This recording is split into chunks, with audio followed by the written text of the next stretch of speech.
Good morning everyone! Freedom Friday vlog again, vlog number 2. Matagal ko itong utang sa inyo. Ang pag-uusapan natin is about achieving your goals.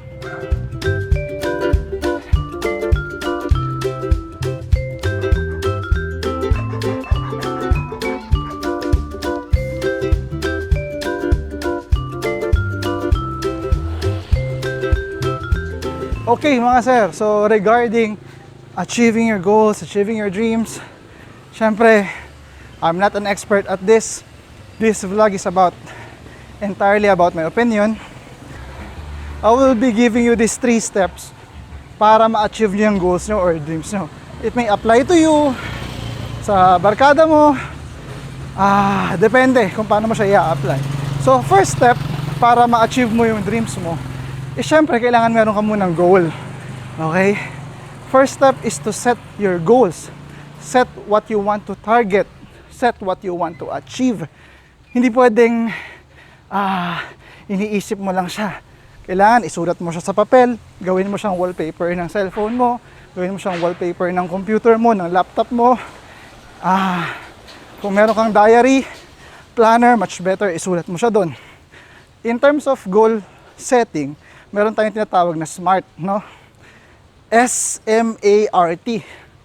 Sa goal setting, yung first letter, we call it S. Specific dapat. Anong gusto mong ma-achieve? Hihingal ako. Okay, so yung S ko, in my example, I want to buy my BMW R1200 GS before this year end. So, ang specific doon is yung material na bagay, yung BMW R1200 GS. Pag sinabi namang M sa SMART, ang ibig sabihin ng M is measurable. Pag sinabing measurable, for example, yung gusto kong ma-achieve yung BMW is worth 1.4, 1.6 million. So kailangan, pwede mo siyang ma-measure. Next naman yung letter A. Is it attainable? Baka mamaya yung dream mo hindi naman pwedeng mangyari. Imposible. Okay? For example, gusto mong makarating sa Venus, sa Mars. So yun, non-attainable yun. Kailangan, posibleng mangyari. So that is your letter A. Next is, dapat letter R. It should be realistic. Okay? Something that you can touch, something that other people have reached already. So it's realistic, pwedeng makamit. And last but not the least, it should be time-bounded. Kailangan may oras ka para sa sarili mo, meron kang deadline para ma-achieve mo yung goal mo. So yun yung number 1, goal setting. Dapat yung goal mo, SMART. Okay? Regarding goals, meron tinatawag na short-term, medium-term, saka long-term goals. So if you have to decide kung anong gusto mong goal doon, for example, gusto mong mapasagot si crush mo, gusto mong makabili ng bagong cellphone, gusto mong ma-promote sa trabaho, gusto mong makabili ng bagong mong sasakyan, sarili mong lupa pagdating ng araw. It depends. But this vlog, kahit na short term, medium term, long term yung goal mo, it would apply to you. Hindi lang siya para sa mga material na bagay, pwede rin sa mga pagbabati nyo ng inyong magkakapatid, na magkakapamilya, pwede mong i-apply itong mga step by step na sasabihin ko sa iyo, lalo na sa number 2, which is yung habit making. Okay mga sir, punta naman tayo dun sa part 2. How are you going to achieve your goals? So number 1 kanina, napili mo na yung goal na gusto mong ma-achieve. Ngayon, paano mo naman yun makakamit? Meron ako na-stumble na mga articles sa Facebook, sa YouTube, na sinasabi nila na huwag kang magpo-focus sa goal. Alam nyo ba kung bakit? Kasi pag nagpo-focus ka dun sa goal mo, mas lalong lumalayo yung goal. Mag-focus ka dun sa process kung paano mo ma-achieve yung goal mo. For example, kung ikaw yung tipo ng tao na nagpapapayat, 80 kilograms ka, gusto mong maging 70 kilograms, you want to lose that 10 kilogram. And every day, lagi kang nag-weigh in sa scale. So, you are focusing on your target weight. Hindi ka nagpo-focus dun sa process. So, yung diet, yung exercise, and so on, dapat dun ka nagpo-focus. Kasi yung goals, it's out of your control. Kasi pwedeng hindi ibigay sa'yo ni God yan, pwede kang magkasakit along the way, but your behavior is what you can control. Your habits is what you can control. Focus on your behavior and trust the process. I would just like to share one of my stories way back 2017. On that particular year, I was focused on buying my first big bike, yung Suzuki 2012 GSX-R 750. Pero actually wala akong pambili nun. Ni 100,000 pesos wala ako sa bank account. And that particular bike is almost $500,000 ang price ng second hand. But what I did was to set my goal. Ginawa ko siyang wallpaper ng cellphone ko saka wallpaper ng laptop ko. So yun na, meron na akong goal. So what I did was I would market my solar equipments dun sa mga prospect clients ko.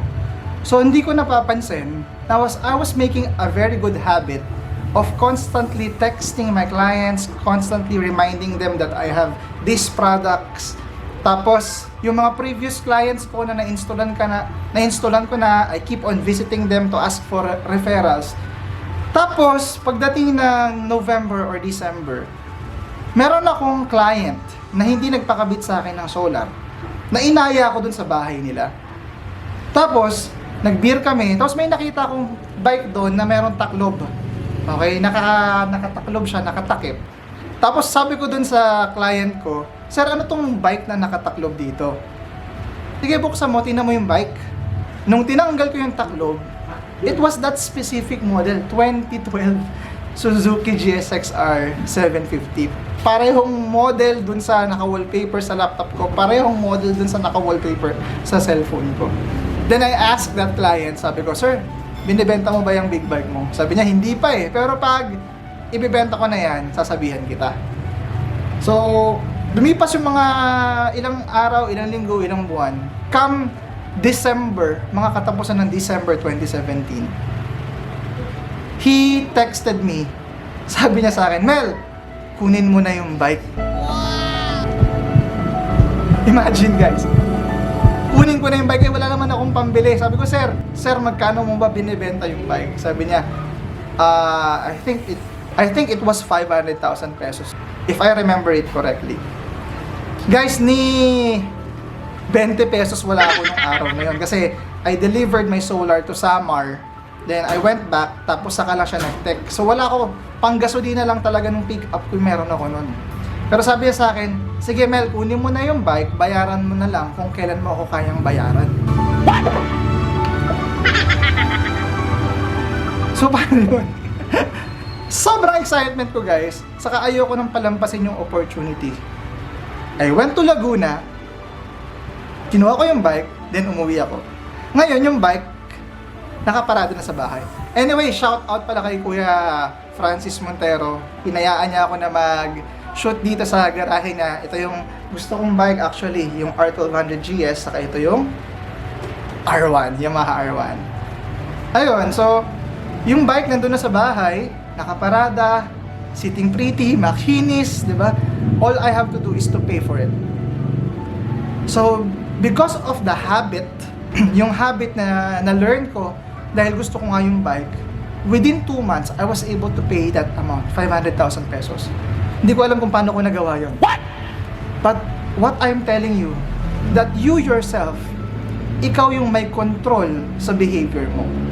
Yung goal, yung success, hahabulin ka niyan pag nasa tamang habit ka na, nasa tamang behavior ka na. Maganda yung consistency mo, okay? Maganda yung adjustment mo sa iyong ginagawang improvement sa buhay. Hindi nyo mapapansin, yung goal, yung pera, yung mga material things, cellphone, sila na lang yung lumalapit sa'yo. Okay, yung crush mo na yan, pag inayos mo yung sarili mo, naging consistent ka, change mo yung behavior mo, yung crush mo na yan, yung ex mo na yan, mapapasagot mo ulit. Okay, makukuha mo yung dreams mo. So, yun, sa number 2 ko, don't focus on your goal, focus on the process. Okay? What?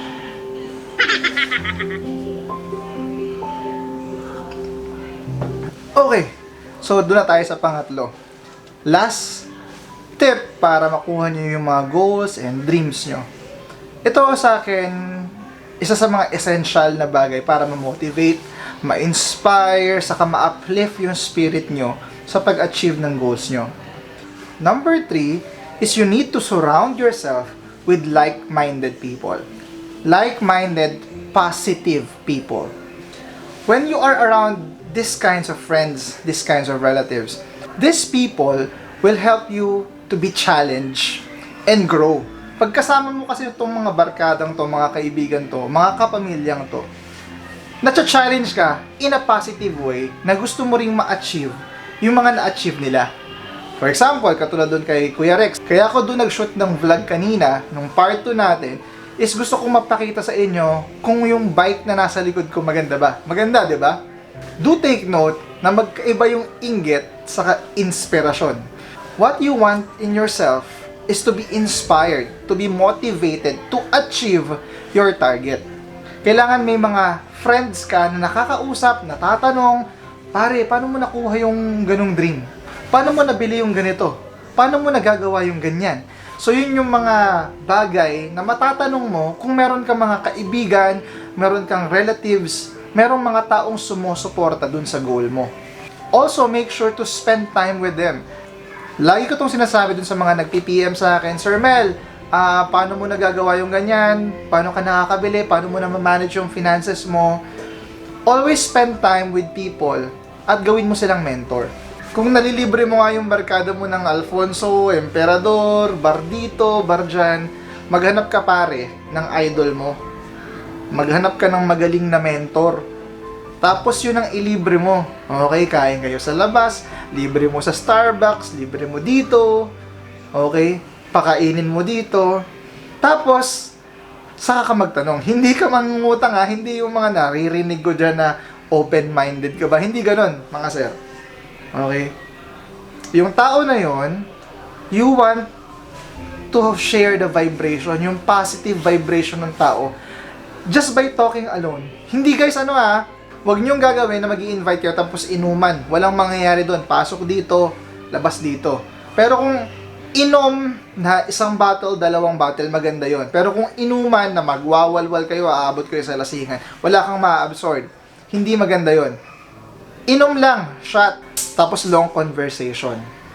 That way, you will be able to learn new skills, new techniques, para ma-improve mo yung situation mo sa pag-achieve mo ng goal. Kasi, guys, dun sa mga little adjustment na ginagawa mo para ma-achieve mo yung goal mo, yun yung importante.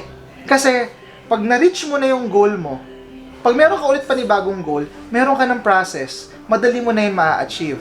Kaya kung merong mga taong nakapaligid sa'yo, with the similar ambition, with the similar techniques, mga bagay na nagawa na nila na gusto mo rin gawin, di mas madali na, di ba? Kasi meron kang mapupulot sa kanila ng mga tips, mga advice, tapos meron ding tatapik sa balikan mo. Kaya mo yan, Mel. Matatapos mo yan, makukuha mo din yan. Di ba? Nakaka-motivate. So, yun mga guys, sana nagustuhan nyo tong Freedom Friday vlog number 2 natin in about achieving your dreams. Number 1, goal setting. Number 2, your habit making and behavior control. And last but not the least, is surround yourself with positive people. Yun, mga sir, sa susunod na Friday, babush! Ganda ng mga bikes, oh. Siyan yung may-ari niyan, oh. Barkada ko, si Kuya Rex. Idol yan.